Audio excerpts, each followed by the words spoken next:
Hello and welcome to Leica Review.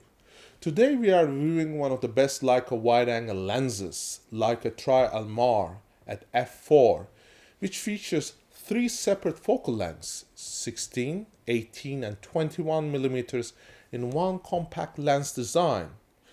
This lens is also referred to as Leica Tri-Elmar-Weight, and this lens is not a zoom lens but a three focal length lens combined into one, allowing the possibility to change the focal lengths by simply rotating the focal selection dial.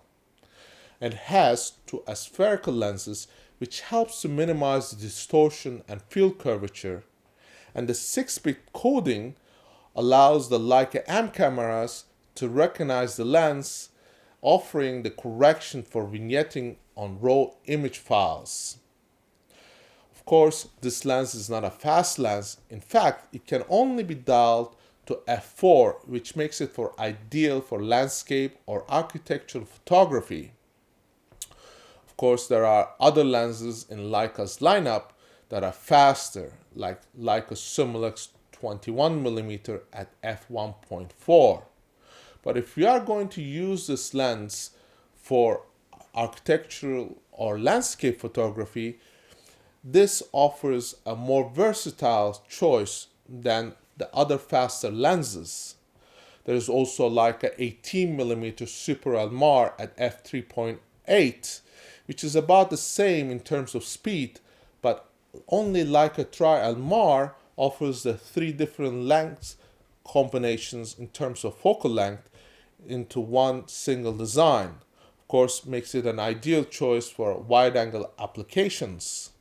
In this respect, Tri-Elmar stands as a unique lens among Leica lenses, and one of the things to note about this lens is its highly complex design, featuring 10 elements in 7 groups with a minimum focus distance of 1.6 feet or 50 centimeters.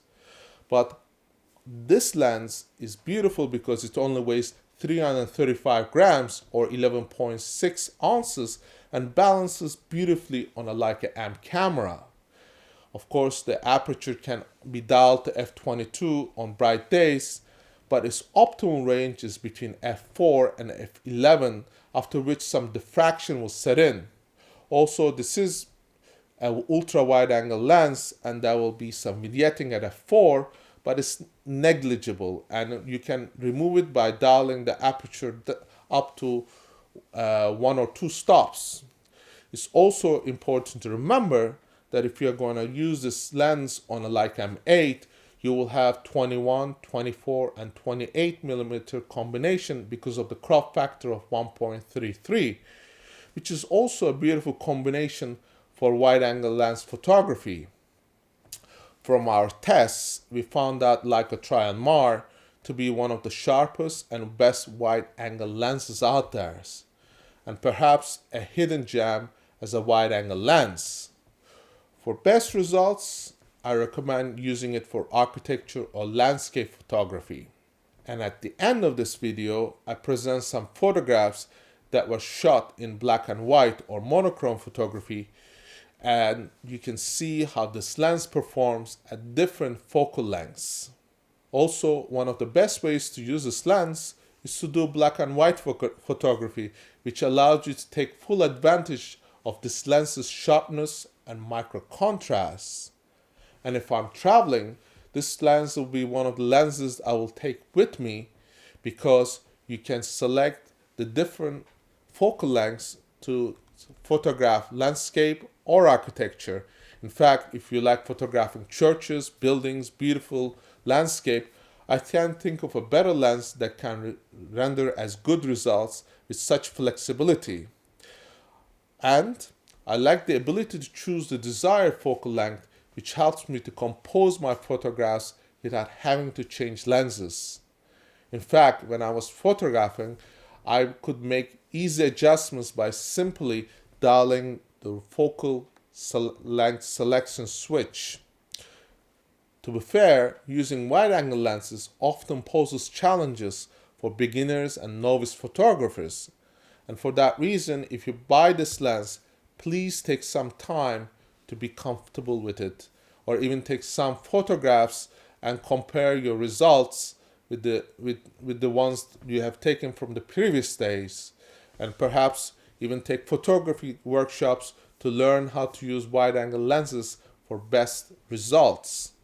And one of the accessories you will probably need to get with this lens is a viewfinder. Leica offers a special viewfinder that can be mounted on the shoe mount, or you can choose to use an electronic viewfinder like the Leica EVF2. I personally recommend using an electronic viewfinder because it also allows you to see the exposure and helps you to compose at the same time. I hope you have found this review to be helpful, and we look forward to bringing you more reviews on Leica cameras and lenses every week. Also, please remember to subscribe to our YouTube channel to get our latest video on Leica cameras and photography tips and techniques.